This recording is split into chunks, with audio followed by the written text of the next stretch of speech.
Hey guys, welcome to a video, and today we're here and we're talking about what is going on with the NBA, and it has changed drastically because every era brought a legend that was good for years until a new legend came and they soon competed for spots.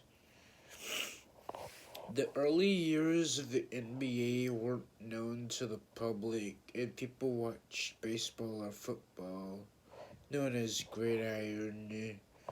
Then, when you get to the 60s and 70s, they had Magic and Larry Bird. 70s and 80s, they had Bill Russell and Kareem Abdul-Jabbar. 80s and 90s was Mike Jordan. 90s to 2000s, Kobe and Shaq O'Neal. And now, after Michael Jordan, younger, faster, and better guys started coming after. 2003 was LeBron James. 2004 was Dwight Howard. 2005 was Chris Paul. 2007 was Kevin Durant. 2008 was Derrick Rose. And 2009 was Blake Griffin. And now you come recently and you have younger guys like Luka Doncic, Giannis Antetokounmpo, Anthony Edwards, John Morant, Jason Tatum, Devin Booker, Nikola Jokic, and more. And now the guys that started the 2000s era are getting older. The game is less physical. People don't play defense as much. And there are way too many open threes. And then soon when LeBron, Steph, and KD retire, someone else will have to create a new era, which will be very different than what we're seeing. The NBA has become less about the regular season and more about who's going to the playoffs. This season has been very different and things are turning around. Last year you had the Denver Nuggets that beat the Miami Heat, and they are going for another back-to-back championship. But there are other teams that have risen to the occasion.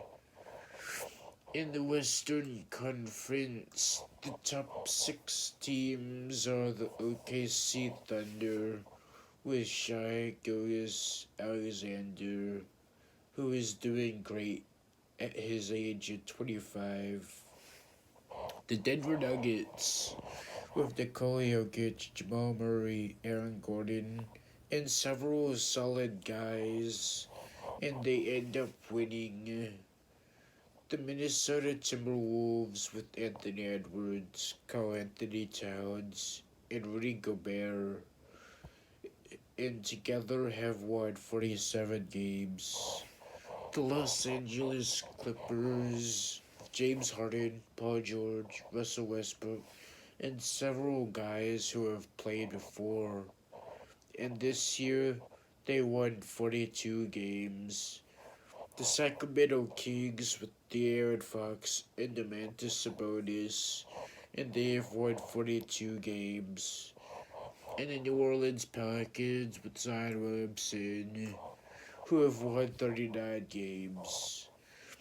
Then on the Eastern Conference, the top six teams are the Boston Celtics with Jason Tatum, Jaylen Brown, Kristaps Porzingis, and other solid guys, and together have won 54 games.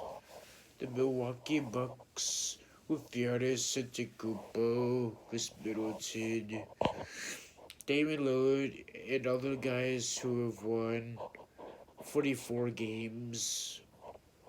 The Cleveland Cavaliers, Donovan Mitchell, Jared Allen, and other solid guys and have won 43 games. The New York Knicks, with Jalen Brunson, Mitchell Robinson, Julius Randle, and other guys, that got them to 41 wins. The Orlando Magic, a young team that has won 41 games. And the Philadelphia 76ers, with Joel Embiid, Tyrese Maxey, Kelly Oubre, and other guys, which have won 38 games. Then the teams that are doing okay are the Western Conference, the Dallas Mavericks, the Phoenix Suns, Los Angeles Lakers, and Golden State Warriors.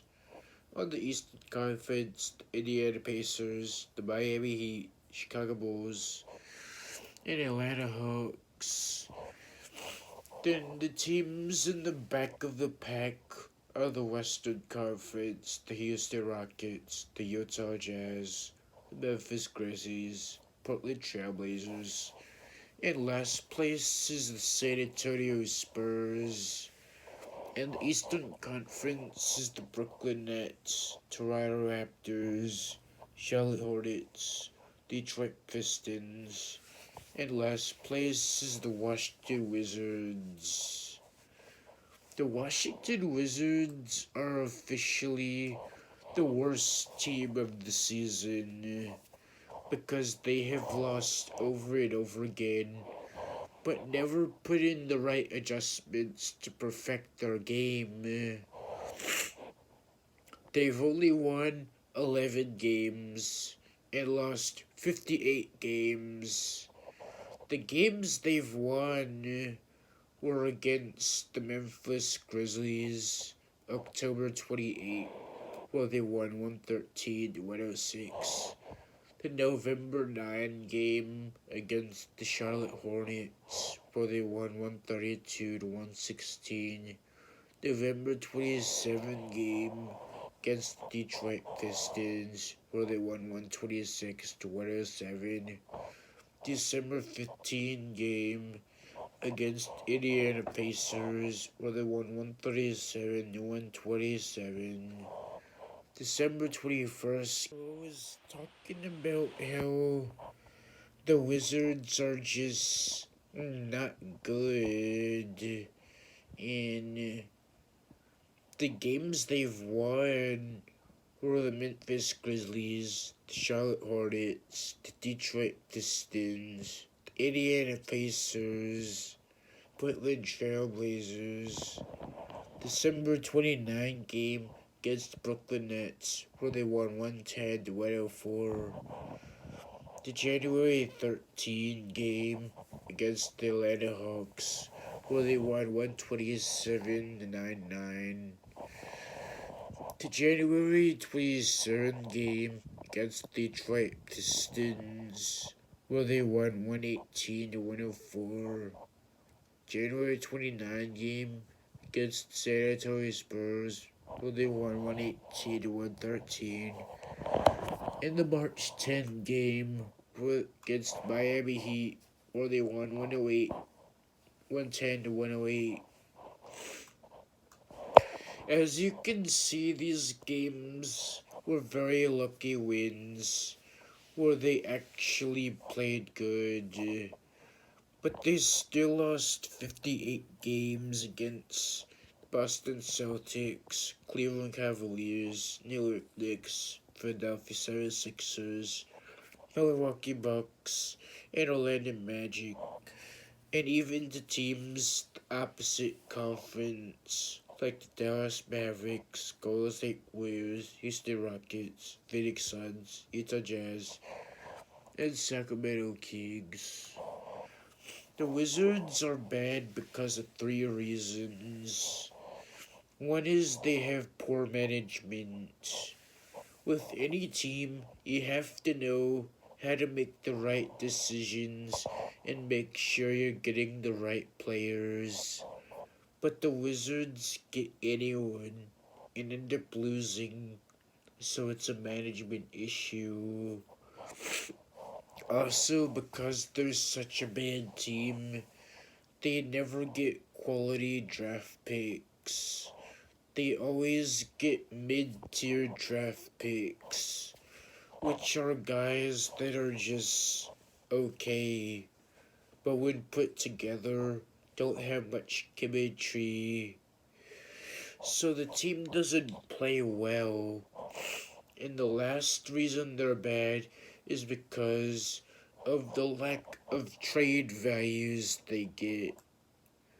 When the Phoenix Suns wanted to trade Chris Paul, he was going to the Wizards, but they traded him away and went to the Warriors instead and got Bradley Beal on the Suns. And then the Golden State Warriors traded away Jordan Poole, and he's on the Wizards now. And ever since that trade, Jordan Poole hasn't played the same as he was in Golden State.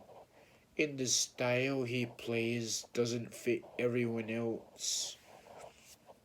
The only one helping out is Kyle Kuzma and below Kobe.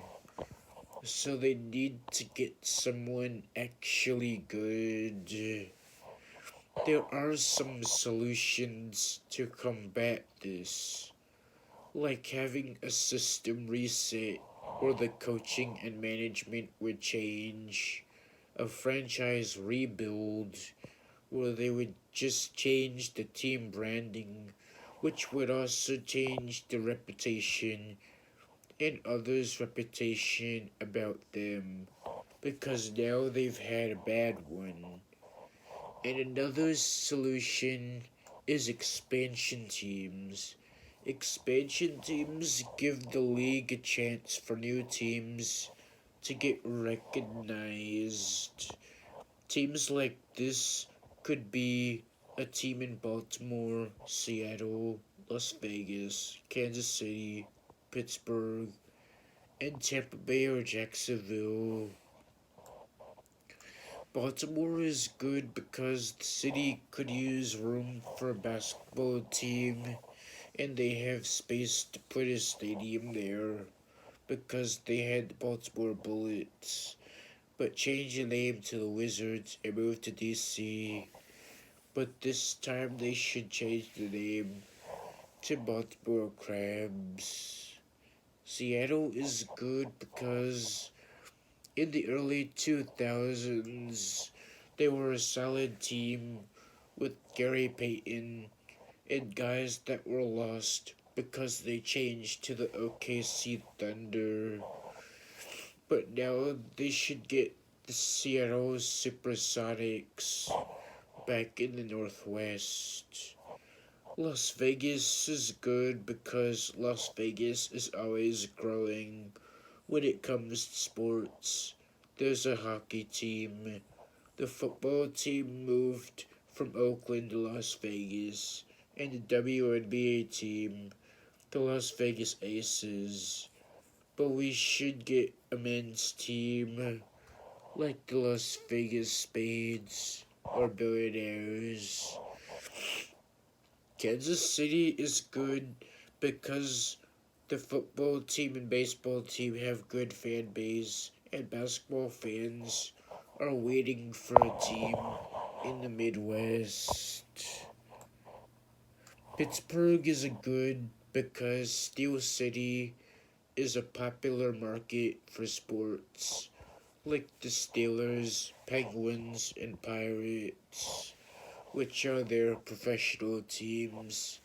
But now we should get a basketball team like the Pittsburgh Ironman. Then lastly is a team in Tampa Bay or Jacksonville because the football teams have a big fan base. Tampa Bay has a fan base in football and baseball. And then Jacksonville has a football team. So maybe they should give Jacksonville Sunfish and Tampa Bay Tide. These are top picks for expansion teams.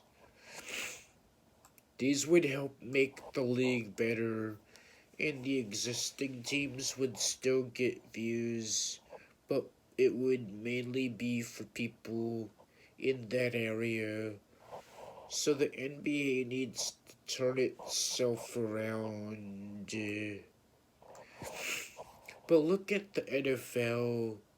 The NFL has seen increase in views and profit. This is mainly because of streaming platforms. They make the game entertaining. They have highlights you can watch. And people are watching the draft picks, the scouting combine, and all the postseason updates because they hype it up and get people watching it. But whereas the NBA, most people don't even watch the regular season and only wait until the playoffs to get into it.